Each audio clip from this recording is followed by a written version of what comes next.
Gurria, who joins us live now from outside the Finance Ministry in Berlin. He is the Secretary General at the Organization for Economic Cooperation and Development. Thank you very much indeed, sir, for joining us. First of all, if you can give us your thoughts, your assessment of Germany's temporary ban on naked short selling or bets against government bonds.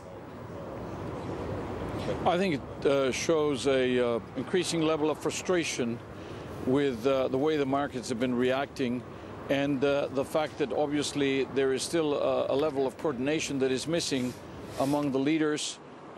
Decisions among 27 take a long time, and in some cases the immediacy of the markets is of course leading those institutional or setups that we have in Europe. So I think rather than the impact of the decision itself, it's probably a call to shape up and hurry up and take those decisions that are necessary.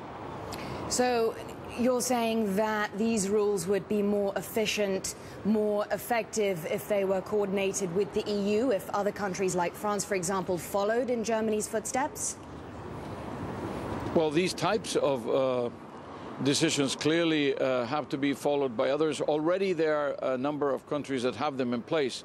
But my point here is that it is not necessarily only about short sales or CDS markets. It's about the need to get all the Europeans focused on the question of fiscal adjustment and on the institutions that are required, on the way in which Europe is organizing itself to face the second part of the crisis. This is really the same crisis, except it went from the books of the banks to the books of the governments today. Mr. Gurria, how effective do you think the ban on short selling will be? Because we've seen the markets take a plunge. Shares have been falling. Has Germany's attempt to crack down on speculators possibly backfired?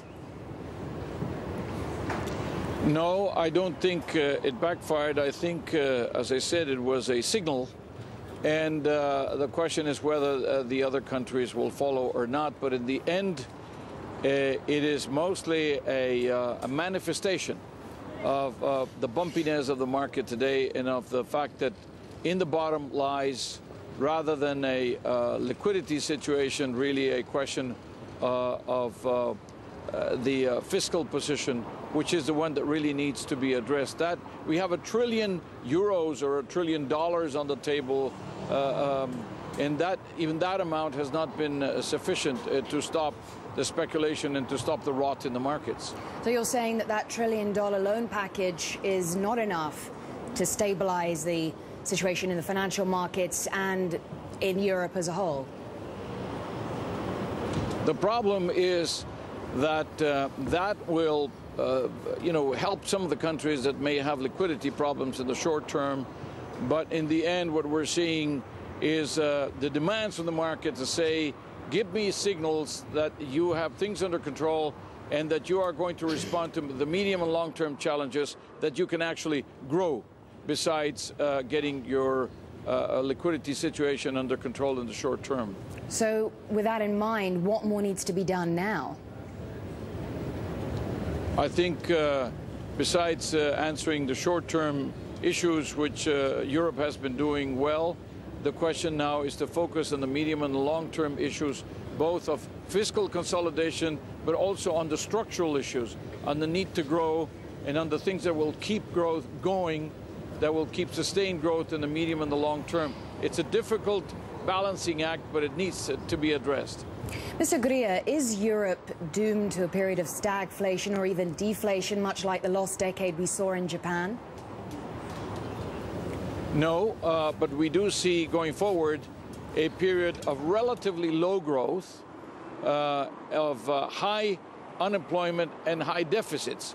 And you're going to need a lot of policy decisions and policy coordination, medium and long-term structural decisions in order to make the prospects look a little better. Right now, it's looking pretty mediocre. What about the future of the euro? I mean, you say the situation is pretty mediocre at this point in time. Some economists are doubting if it will even survive. What are your thoughts?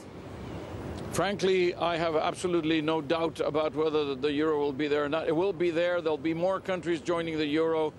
The euro has been good for the larger countries, has been good for the smaller countries, and frankly, the fact that it is now down is not something to worry too much about. These are normal fluctuations. The markets respond with exaggeration to trends, and eventually it'll recover its market equilibrium. Besides, it's not too far away from where it should be if we take all things into consideration, if we take a longer view.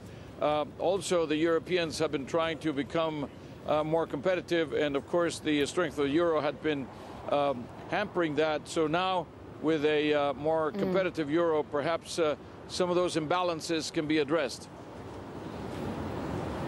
Okay, Mr. Angel Gurria, we do appreciate your thoughts. Thank you very much, indeed, for joining us, Secretary General of the OECD.